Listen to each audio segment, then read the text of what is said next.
Hey everyone, I just got finished watching 28 Years Later. It's June 19th. I watched it today at noon. Early showing. I'm a huge fan of 28 Days Later. I just want to mention that. 28 Weeks Later, not some. To me, it's a solid film. Not that great, not that bad. 28 Days Later to me is one of my favorite films. Okay, that's how much I love that film. 28 Years Later sucks. It sucks. It blows. It's disappointing as hell. If you're like me and you came out of the theater disappointed, then you got a friend in me, because hopefully we can understand each other's pain. Because trust me, I have to make this rant. I have to get off my chest because it hurt me so much when I left the theater. Like, I can't believe they made this film the way they made it. I had such high hopes. Of course, it's never good to go in with super high expectations. You're probably gonna be disappointed. I understand that. But because I knew it was made by the same directors as the first film, I was confident. Even the day before, I saw critics on like Rotten Tomatoes and stuff giving it, a lot of praise. I'm thinking, okay, cool. The critics are behind it. It's probably gonna be good. Let's see. I'm such a huge fan of the franchise, so why not go ahead and give it a shot? And of course, I'm disappointed. Like, I've been disappointed in the last, who knows, however many times I've been to the theater. It's been pretty disappointing, I'll be honest. And this just adds to the overall disappointment I've had with films in the last 5, 6, 7 years, unfortunately. At least the ones I've seen or I've been excited for. I'm gonna go over the plot real quick. Or not super quick, but I'm gonna just go over the plot just to show how I'm feeling as I'm watching this film, as the plot is going, and where things kind of start to change for the worse. So first you have a opening sequence in the film. These kids are watching Teletubbies. It's also in the trailer. Then the affection starts. Okay. This intro is whatever. It's not bad. The effect that they show, it's cool. It's whatever. The problem is now, mentally, if I'm comparing it to 28 Days Later and 28 Weeks Later, and of course, naturally, if you're in a franchise with these movies, this intro is by far the weakest out of the franchise.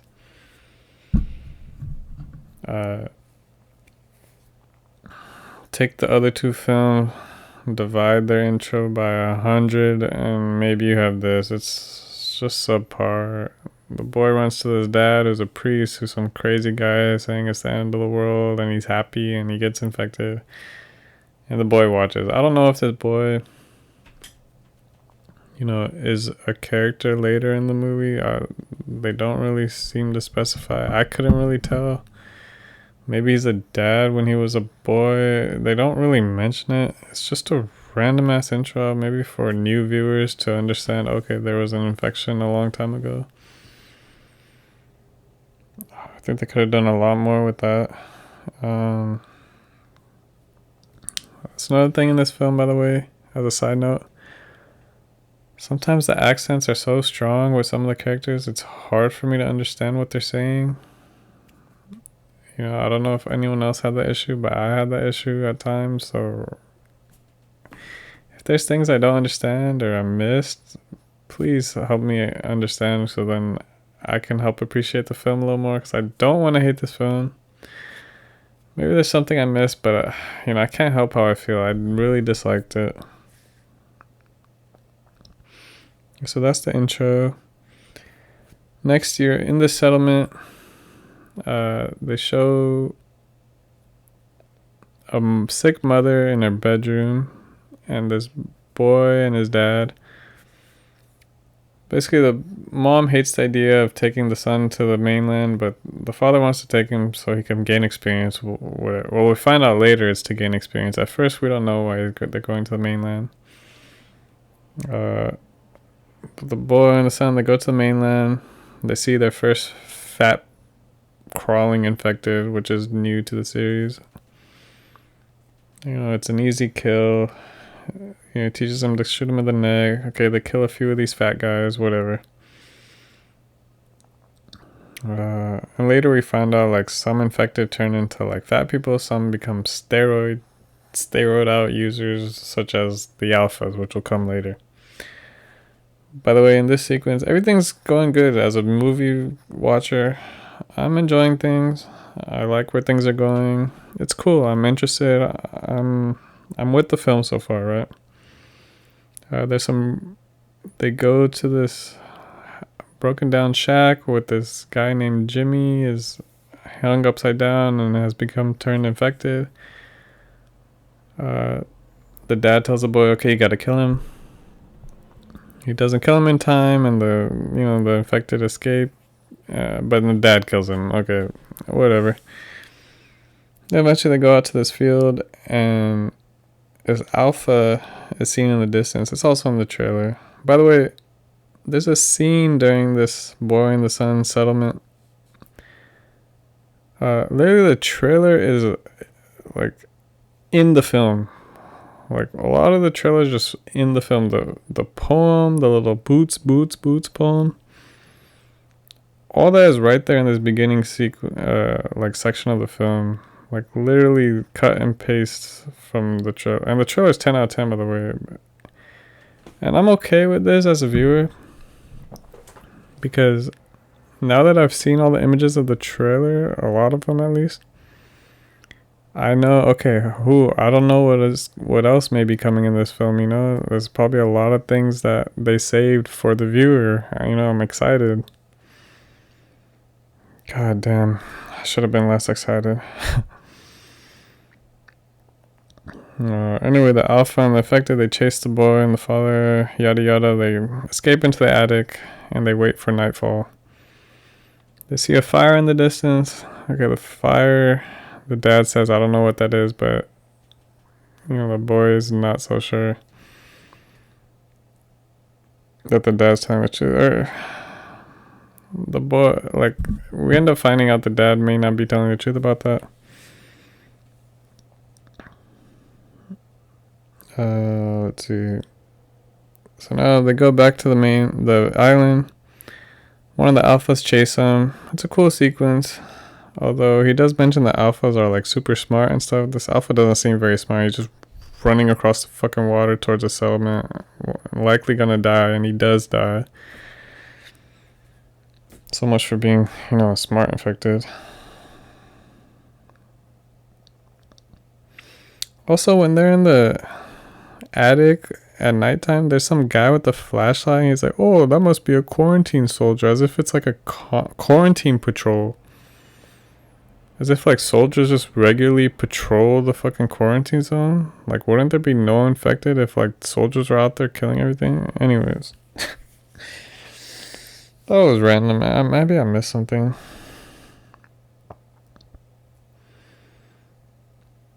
Look, they get back. They have this big celebration. Well, my son killed all of them. Like, he's so great.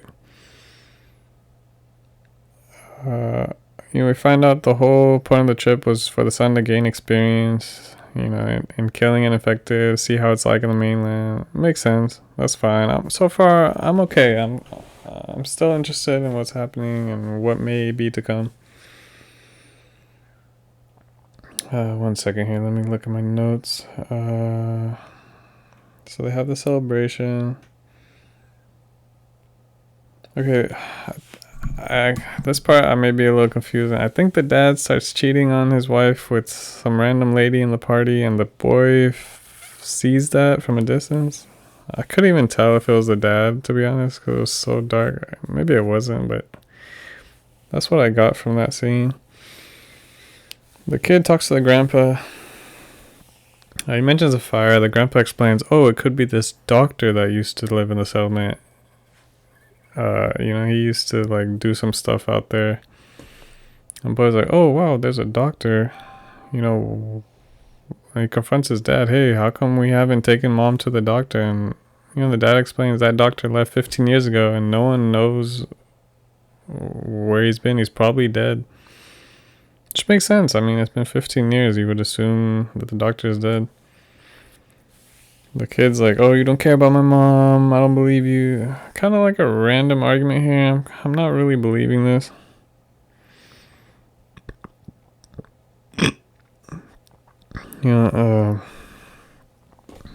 He's like, oh, why, do you love mom or do you love Rosie? Which I guess is the girl he's cheating with. He gets super pissed. The boy is like confronts him with the knife. The dad with the knife, like, okay, leave me and mom alone. Like, fuck you. There's a big argument. It's not much emotional weight as a viewer. I'm not really convinced at this argument. Like, it's kind of random to me. I can kind of understand where they're coming from, but at the same time, it's not convincing. The kid accuses... Yeah. So the kid decides to make a plot in his mind. Right. This is really confusing to me. The boy has just come from the mainland. He's seen all these dangers, all these infected, all these crazy shit that should basically scar him for the near future, at least. What does the kid do? He decides to take his helpless, sick mom to the mainland that he just barely survived from on his own without his dad. Okay, this is where things are becoming like, oh, okay, what the fuck is going on? Why is this kid doing this?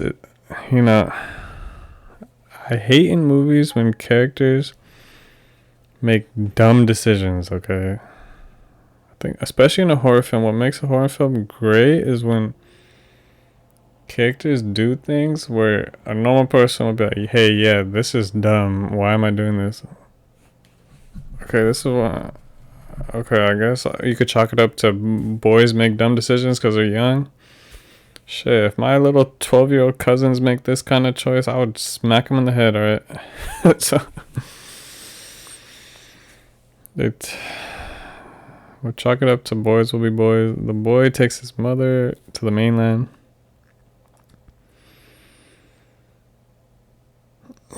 Long story short, they eventually fight. Okay, there's a cool sequence where a crawling infected, attacks them, I guess, crawls at them at night. But the way it's filmed is really cool and really creepy. Other than the boy's decision to take the mom, I get it though, because the boy's just thinking, okay, I can save my mom if I find this doctor. So I'm still okay with it. I'm still invested. Although I hate that decision. It's one of those, But while watching, I'm still like, okay, it's fine. There's a little sequence where these soldiers are being shown killed by infected, and one of the soldiers escapes. Oh, and they show an alpha like tearing off a guy's head. Now, the alpha sequences are pretty cool. So, and this soldier comes into play in a little bit. The boy and the mother end up being chased by fast infected. They go into his restaurant. The soldier saves them. They end up meeting him as a Swedish soldier. This guy's actually a pretty fun character in the film. He provides a lot of comic relief, asks some good questions, just makes light of the situation, and he's a cool character. He actually, I'm starting to think, okay, maybe like something cool could come of this. I could start to like this guy. And their dynamic with the boy and the mother.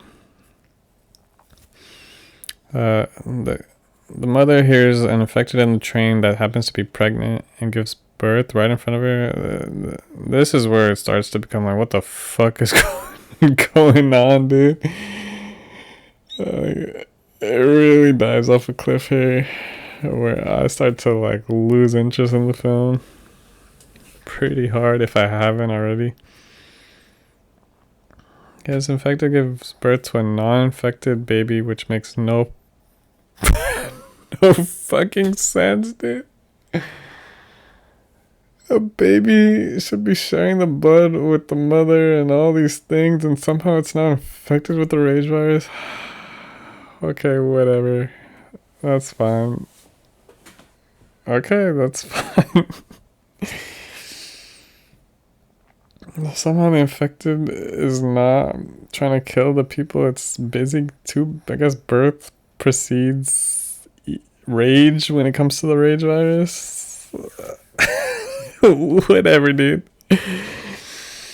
Let me just move on. It's ridiculous. Baby gets delivered. And the soldier kills the infected because she starts to attack the family. And he's like, what the fuck are you guys doing? He's retarded. He's the only sane character in this whole film, right? By the way, he claims to be a Navy soldier that his ship got shipwrecked nearby, and then they had to take a lifeboat and take it to this island. Dude, this is the 21st century. I'm sure if a Navy ship were to be shipwrecked or close to being shipwrecked, I'm sure they could send out a mayday, a SOS, get a rescue. Instead, they go into this island that's quarantined that no one's ever allowed to leave from. So he knows, okay, now that I'm on this island, I have to stay on this island because no one's allowed to leave. Just kind of convenient. Not convenient, just a stupid plot point of how he got there. But whatever, he's there. He's a lone survivor. He gets killed by a Alpha shortly after, okay.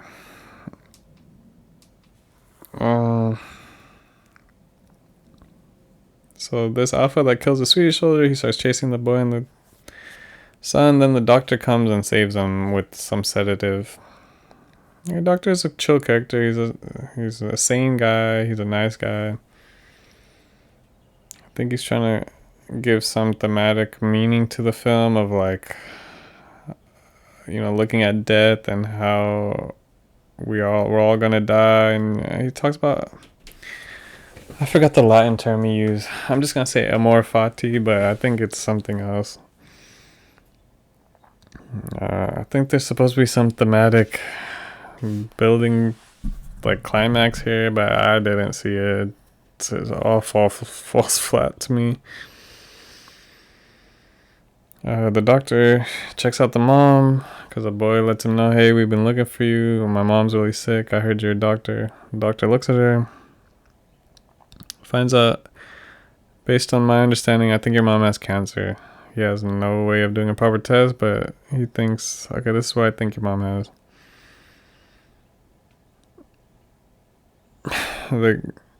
He says, I can't treat her. There's nothing I can do. So I guess she mentions she's been in pain.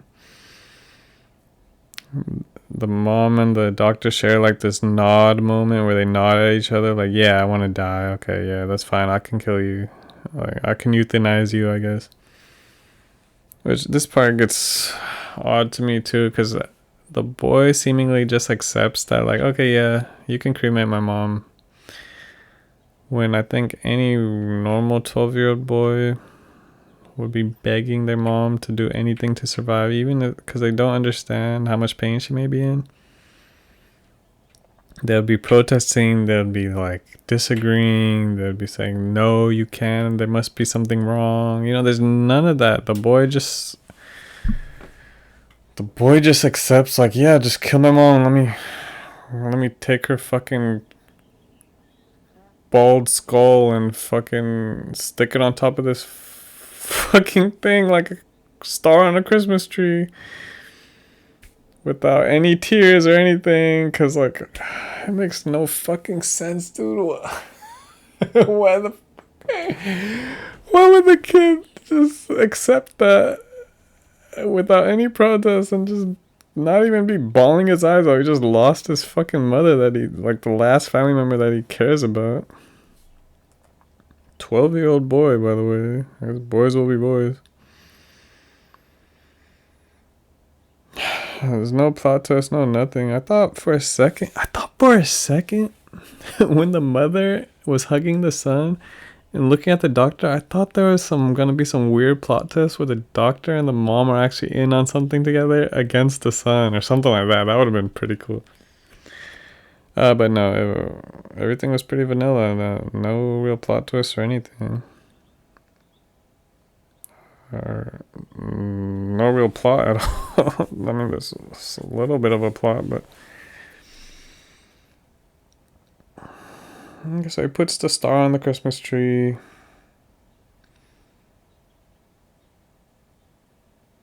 This is a little sequence where Alpha attacks the doctor, but the doctor's fine. I don't remember what the fuck that was about. Who cares? Eventually, the kid comes back to the mainland. He leaves the baby. Sorry, not the mainland. He comes back to the settlement. He leaves the baby in front, like, hey, it's not infected.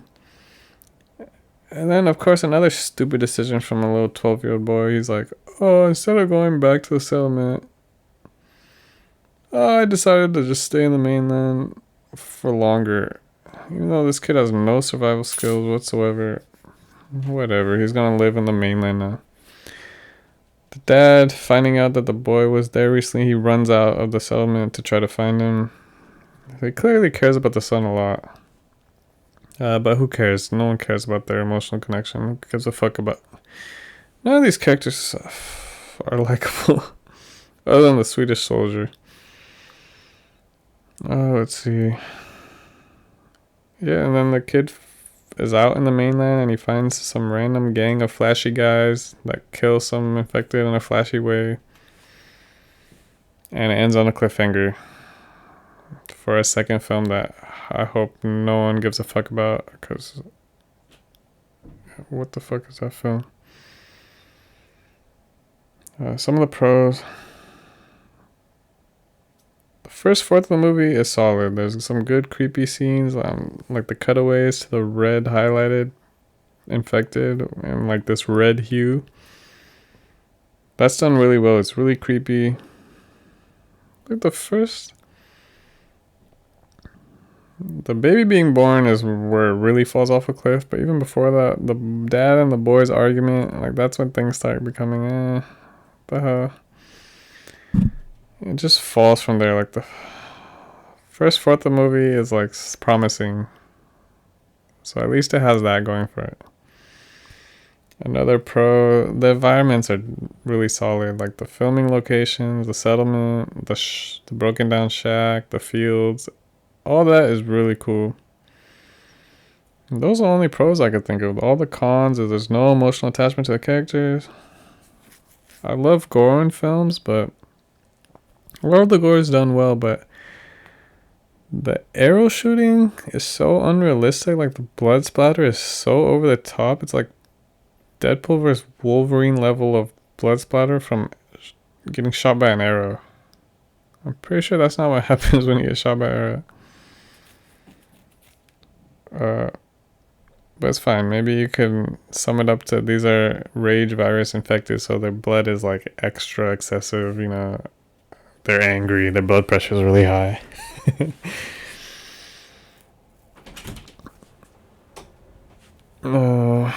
Let's see. There's so many cons. The plot doesn't have a great foundation. And it tries to be emotionally impactful at the end with the whole Amor Fati, like death, you know, accepting cancer, whatever. It just falls completely flat. There's no, like, if you're supposed to shed tears there or something, there ain't nothing coming out, right? There's just snores coming out at this point. One thing that I was really disappointed about, there's no world building. This is 28 years after the rage virus infection, and there's no understanding of what's been going on other than, okay, England's still in quarantine. 28 weeks later ended with the suggestion that the virus had made it to the European mainland in Paris. I guess they ignored that. Okay, that's fine. 20 weeks later, they say maybe it's not part of the canon. Okay, but There's just not much explanation. Like, there's some new infected. Okay, that's cool. It's kind of like a comedy movie, which is fun. Look, I went in open minded. If it's a good film, it's a good film. You know, it doesn't have to be 28 days later. It doesn't have to be 28 weeks later. It's just not a good film. 28 days later is a great film. This is a very, very poor film. Dude, I would give it a fucking 3 out of 10. As a fan of 28 days later, this is like a 2 out of 10. But just from an, if I was non-biased completely, okay, maybe you could jump it up to a 5, dude. If you're just like, cause the first fourth is so solid, and in general, if you're just looking for like a cool little actiony film, it's not terrible. It's fucking terrible, dude. Look, if you've listened this far, I appreciate it. For those fellow souls who left the theater full of heartbreak and sadness, look, I can relate with you. I had to get this rant off my chest. I'm just so disappointed, and that's all I can say. Hopefully some of you guys can shed light to some things I missed in the film. Because, like I said, I couldn't understand some of the accents. So hopefully you could teach me to appreciate it. I wanted to love this film. I came in so excited. I shouldn't be this excited because it just leads me to disappointment. Story of my life. But I couldn't help it. I had high hopes, and those hopes have faded very, very far.